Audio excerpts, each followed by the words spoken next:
Imagine this, a company that makes billions but doesn't have any bosses. A company where people decide for themselves what they'll work on, how they'll do it, and for how long.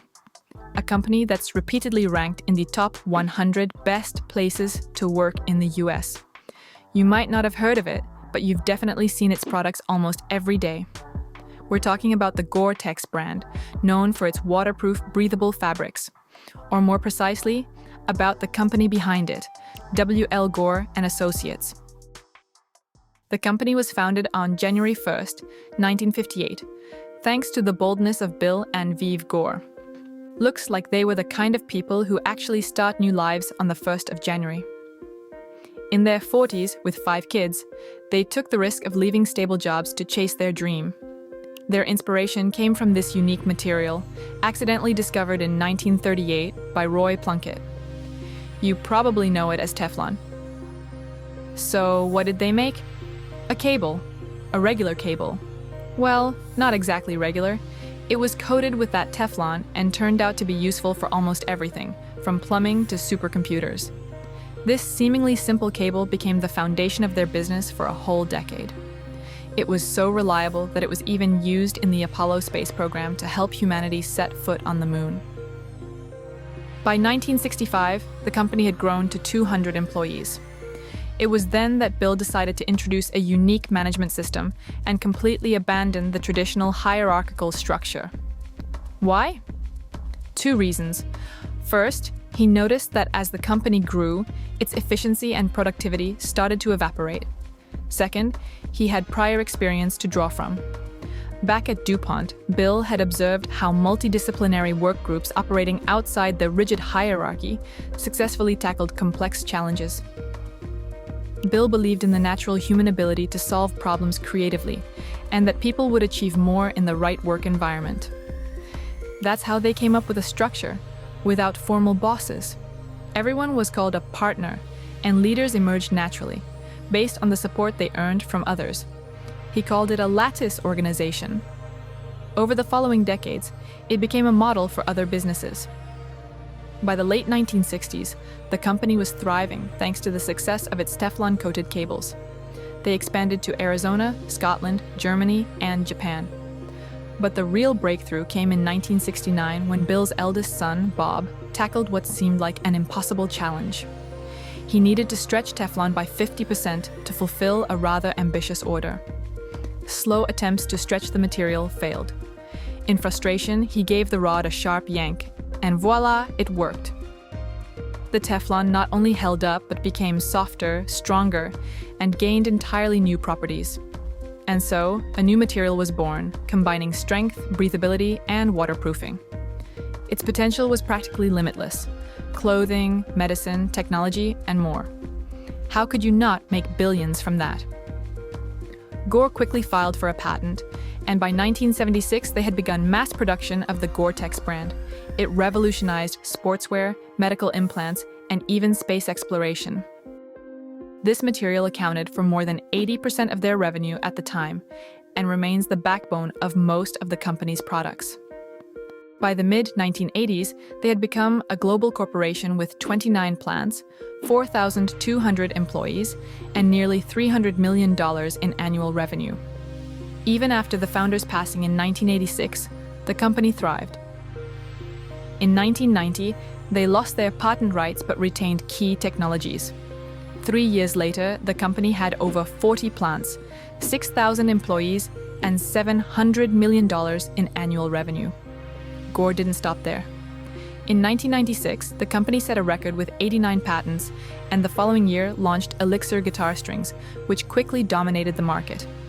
Meanwhile, they were also developing medical technologies and fuel cell innovations. By 2000, Gore held over 650 US patents and thousands worldwide. Their products were used in 7.5 million medical procedures, reached mountain summits, ventured into space, and became an integral part of daily life. Today, Gore is a global giant with a team of over 13,000 associates working across 5 continents. Gore-Tex remains their flagship brand. But the most impressive part? Despite their massive scale, the company has maintained its unique corporate culture. Inside, It's not your typical workplace. No traditional hierarchy, no job titles. Even the term president is used only because the law requires it. So, how does it work? All employees, regardless of their role, have the same status and are called associates. Instead of formal job titles, they have roles. It's basically the same idea, but the twist is that one person can juggle multiple roles across different projects. Today, you're in marketing. Tomorrow, you might jump into sales. Whatever suits your vibe. Every newbie gets a sponsor, a seasoned colleague who acts as a mentor or advisor. They don't boss you around, they just help you settle in and find your place in the company.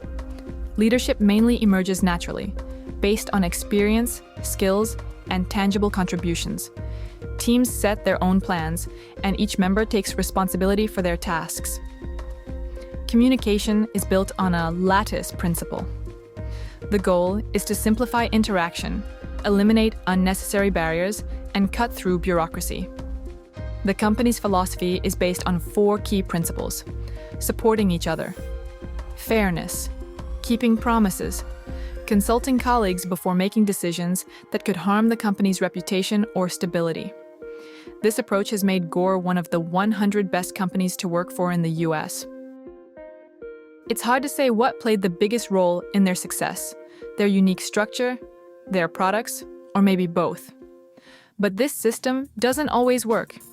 Take the well-known company Valve, for example. In the early 2010s, they also decided to adopt a somewhat similar approach. However, by 2020, they admitted that this move had led to decreased productivity. Their projects in virtual reality and Half-Life Alyx became a turning point for the entire studio, allowing them to refocus on short-term goals. According to Walker, we sort of had to collectively admit we were wrong on the premise that you will be happiest if you work on something you personally want to work on the most. GitHub also initially embraced the everyone is equal philosophy. But as the company grew, they abandoned this idea and reverted to a traditional hierarchy. Then there's Zappos. While they didn't entirely move away from this model, their story is still an interesting case. Today, the company has around 2,000 employees. The late Tony Hsieh, who served as CEO, started transitioning the company to a holacracy model aimed at creating a more decentralized structure. In March 2015, employees were given an ultimatum: either fully commit to participating in the holacracy or leave. Not everyone was willing to retrain and adapt to the new working conditions. As a result, 18% of the workforce left the company. "What we're doing is hard," Hsieh told his employees in April. "We're basically trying to fly a plane and change the engine at the same time." Those who stayed underwent 3 months of training, after which the system was fully implemented and functioned until 2017. But in 2017, Zappos began moving away from pure holacracy toward a new model. The company was divided into small, independent teams, functioning as micro-organizations that interact with each other based on market principles. Today, there are many types of corporate structures. Lattice organizations like Gore-Tex, holacracy, flat organizations, teal experiments, and so on. The core idea is the same: to break away from the traditional hierarchy and make employees happier and more engaged. On paper, it looks like a working paradise. No bosses, complete autonomy, do whatever you want. But in reality, such systems have their pros and cons. The advantages are clear. Employees are motivated, companies adapt quickly to the market, decisions are made instantly, and teamwork replaces competition. But there are caveats. This style doesn't suit everyone. Workloads can sometimes be unevenly distributed, and without a boss, disputes can drag on indefinitely. Plus, this kind of system works better in smaller teams than in large companies. Additionally, this style is undoubtedly more suitable for creative professions. After all, finding inspiration to clean toilets or unload trucks is quite the challenge. Nowadays, such management styles are pretty rare. Whether this approach is applicable to all or even most companies is still a big question mark.